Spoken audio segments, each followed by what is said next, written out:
Ani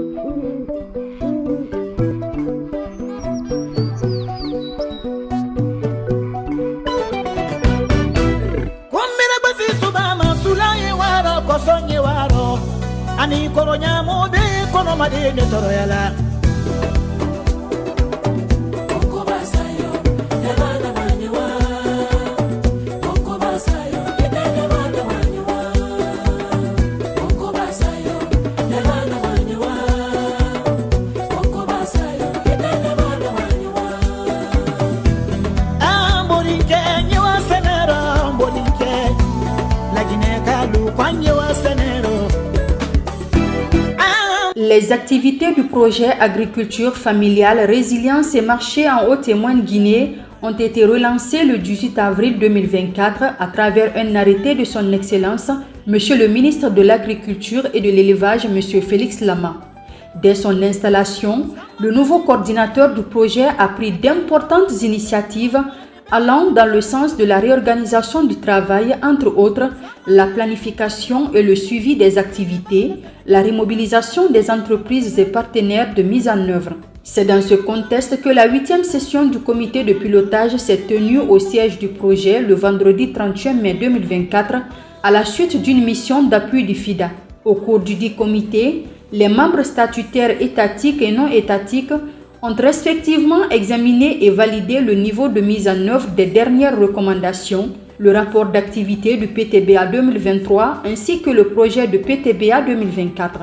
À noter que la tenue de ce comité de pilotage a été précédée d'une visite de terrain à Dalaba, sur les sites de Parahui dans la commune rurale de Bodje et d'Itine, où un marché de collecte est en cours de finalisation.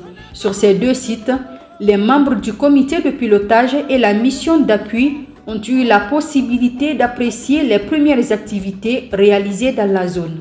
Nous venons de terminer une mission de visite sur le terrain et nous avons noté avec satisfaction une avancée considérable dans les activités de ce projet depuis la dernière mission que nous avons effectuée au mois de janvier de cette année. En tant que bailleur, nous ne pouvons que exprimer notre satisfaction de voir qu'il y a eu une avancée majeure sous le leadership du ministère de l'Agriculture et de l'Élevage. Donc nous sommes très contents que les activités redémarrent pour ce projet. C'est vrai que ce projet a eu des petits soucis l'année dernière, mais avec la volonté politique au plus haut niveau et le ministre de l'Agriculture, nous sommes parvenus quand même à lever les contraintes qui sont liées au blocage de ce projet en discutant avec le partenaire technique et financier qui est le FIDA, et nous sommes parvenus in fine à organiser ce comité de pilotage aujourd'hui qui est la 8e session. L'organisation de ce comité de pilotage va relancer toutes les activités qui sont bloquées. Après la validation du PTBA 2024, le projet AgriFarm a réalisé plusieurs activités, entre autres l'organisation de 4 comités consultatifs régionaux et de 2 réunions de planification trimestrielle des activités en Haute-et-Moyenne-Guinée. L'appui et la participation du projet aux travaux des États généraux du secteur agro-pastoral organisé par le ministère de l'Agriculture et de l'Élevage à Conakry du 3 au 5 juillet 2024. Outre son appui financier à l'organisation de cet événement, AgriFarm a largement contribué aux concertations régionales tenues les 13 et 14 juin 2024 sur le thème « L'employabilité des jeunes et des femmes dans le secteur agro-pastoral, défis et opportunités ».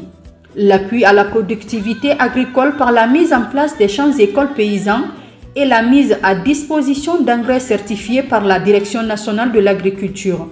L'appui à la nutrition à travers la distribution des kits de nutrition aux ménages vulnérables et personnes à mobilité réduite.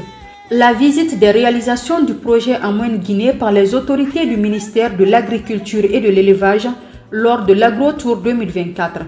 Sur le terrain, les missionnaires ont touché du doigt et apprécié quelques acquis, notamment l'aménagement des périmètres de Douka, Malala et Songuessa, les marchés en cours de construction à Ditine, Koin et Yemberen.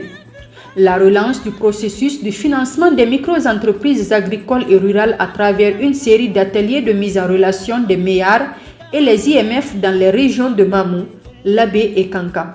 La finalisation de toutes les études portant sur les aménagements, la construction des routes, pistes rurales et des marchés. Au cours de l'année 2024, Le projet AgriFarm réussit à mobiliser tous ses partenaires pour la bonne mise en œuvre de ses activités sur le terrain.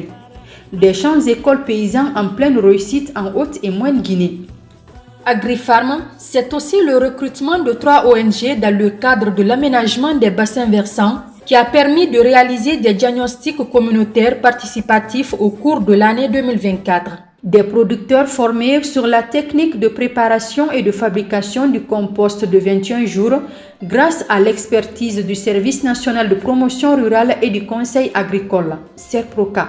La certification et la mise à disposition des semences à haut rendement, fruit de la conjugaison des efforts de l'IRAG et de la DNA. Sur le terrain, les activités du projet se poursuivent. Les travaux de construction des marchés à Yemberen dans la préfecture de Mali, Koyin dans la préfecture de Tougué, Kiniran dans la préfecture de Mandiana avancent à pas de géant. Le marché de demi-gros de Douné dans la préfecture de Mamou, le marché de collecte de Kérouané Centre et celui de Sanankoronine dans la sous-préfecture de Damaro ont été lancés récemment avec le soutien des autorités locales. Les activités du projet AgriFarm ont aussi été marquées par le séjour d'une mission conjointe de supervision composée d'experts du FIDA et de cadres des différents départements impliqués. Durant 2 semaines, les missionnaires ont sillonné quelques sites du projet, échangé avec les bénéficiaires, apprécié le niveau de mise en œuvre des activités et formulé des recommandations. Sur le plan de l'ingénierie sociale, les plateformes multi-acteurs mises en place ont permis de garder une bonne image du projet en dépit de la longue période d'arrêt enregistrée. Un véritable regain de confiance perceptible au dire des responsables de ces plateformes. 2025 s'annonce comme une année des grands défis. Certes, des résultats encourageants ont été obtenus en 2024. Cependant, d'énormes défis restent encore à relever. L'unité de coordination et de gestion du projet, avec le soutien des autorités du ministère de l'Agriculture et de l'Élevage, entend mettre les bouchées pour relever ces défis. Avec la volonté et la détermination, cela est bien possible. Comme le dirait l'autre, vouloir, c'est pouvoir.